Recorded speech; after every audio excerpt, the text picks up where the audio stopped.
ये विदेश में आपने कोरोना, ये मांसाहारी मुल्क से आया, ये भारत देश में नहीं था। ये चीन मांसाहारी मुल्क है, वहां से कोरोना नाम की बीमारी आई। ये मांसाहारी मुल्क मांसाहारियों को समाप्त करने के लिए, इनको सबक देने के लिए, इनको चेतावनी देने के लिए, इनको ज्ञान कराने के लिए आई कि इंसान तू पीछे जा, अपने तो परमात्मा खुदा ने तेरे लिए भोजन बनाया, अनाज है, सब्जी है, दाल है और मतलब फल फूल मेवे है, दूध मक्खन मलाई घी, तू अपने भोजन को कर, नहीं तो कुदरत तुझे साफ कर दी। मुसलमान आपस में लड़ेंगे, अपनी हानि आप करेंगे। ये पैगाम फकीरों का, अगर तुमने अपना आहार भोजन न किया, तुम्हारी बुद्धि खराब हो जाएगी, तुम आपस में लड़ भिड़ मर के मर जाओगे, ये सब देश वीरान हो जाएंगे और बचे खुचे देश ये भारत में मिल जाएगी।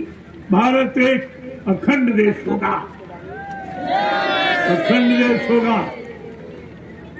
आपने मीराबाई के गुरु संत रविदास जी, जिन्होंने ज्ञान पोथी में अपनी एक भविष्यवाणी लिखी, उन्होंने ज्ञान पोथी लिखी है, उनमें एक भविष्यवाणी दी। आज के समय के महापुरुष पर कितने पहले, सैकड़ों साल पहले आए थे। तो उन्होंने लिखा है भविष्यवाणी में, क्या कहा है? भारत में अवतारी होगा जो अति विस्मयकारी होगा, ज्ञानी और विज्ञानी होगा, वो अद्भुत सेनानी होगा। वो ऐसा सेनानी होगा, तीर तमंचा भाला बर्छी बम नहीं चलाएगा, अपनी वैचारिक क्रांति के द्वारा देश दुनिया में परिवर्तन करके दिखा देगा। और क्या कह रहे हैं संत रविदास जी? और क्या कह रहे? वो एक अनोखी लीला करेगा, ऐसी लीला इस भूमंडल पर किसी युग में, किसी समय में किसी ने नहीं की। रविदास जी क्या कह रहे हैं? वो महापुरुष क्या करेगा? जीते जी कई बार मरेगा, जीते जी कई बार मरेगा और छंदम भेष में वो विचरेगा। देश बचाने के लिए होगा एक आवाहन, युग परिवर्तन के लिए चले प्रबल तूफान, तीनों ओर से होगा हमला, देश के अंदर धोई घपला, सभी तरफ कोहराम मचेगा, कैसे हिंदुस्तान बचेगा? इस हिंदुस्तान को बचाया जाएगा, क्योंकि फकीर महात्मा इसी भारत भूमि पर पैदा हुए। वो अपने मुल्क को बचाने के लिए आए हैं, मुल्क में रहने वाले सब जीवों को बचाने के लिए, सचेत करने के लिए, जगाने के लिए आए हैं। अगर आप उनकी बात मान लो तो तुम सब बच जाओगे। आगे क्या कह रहे रविदास जी कि जिसने भारत माँ सताई, इस भारत भूमि धरती माँ को जिसने सताया, जिसने धरती माता पर अत्याचार, अनाचार, पापाचार, व्यभिचार, मारकाट, हिंसा की है, वो एक भी बचने वाले नहीं है। रविदास जी ने क्या कहा है? जिसने भारत माँ सताई, जिसने इसकी करी लुटाई। कौन कौन, किसने लूटा इस भारत माता को?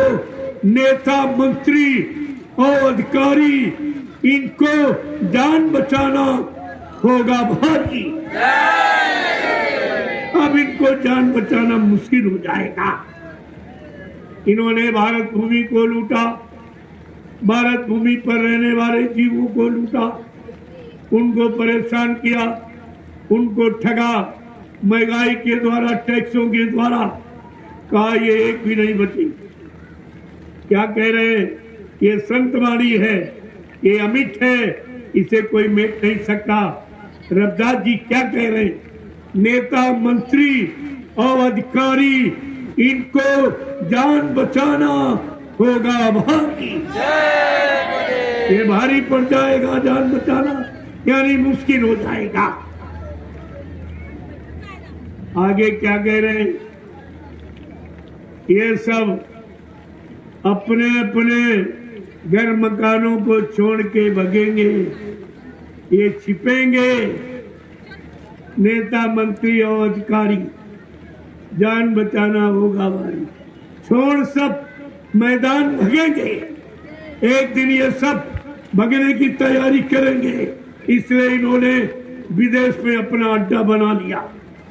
सारी भारत की संपत्ति विदेशी बैंकों में जमा करके अपना अड्डा, अपना स्थान बना लिया कि भारत देश पर आपत्ति आने वाली, मुसीबत आने वाली, दैवी प्रकोप होने वाला तो मैं भाग जाऊंगा अपने बाल बच्चे लेकर। लेकिन इनको नहीं मालूम है वो महापुरुष किस काम के लिए आया है, जिसने कलयुग भगाने की और सतयुग लाने का वादा किया, जिसने प्रतिज्ञा की है, वो क्या करेगा? क्या वो बैठा रहेगा? क्या कहा है? देखो रविदास जी ने कि नेता मंत्री और अधिकारी इनको जान बचाना होगा भारी। एक दिन ये छोड़ सब मैदान भगेंगे, अपने अपने घरों में छिपेंगे। लेकिन महापुरुष क्या करेगा? ढूंढ ढूंढ कर बदला लेगा, सब हिसाब चुकता कर देगा।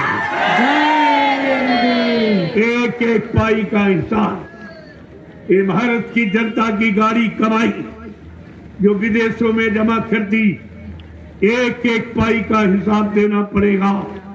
महापुरुषों के पास ऐसी योजना है, ऐसी भूमिका है, ऐसी व्यवस्था है, उनसे तुम बच के निकल नहीं सकते हो।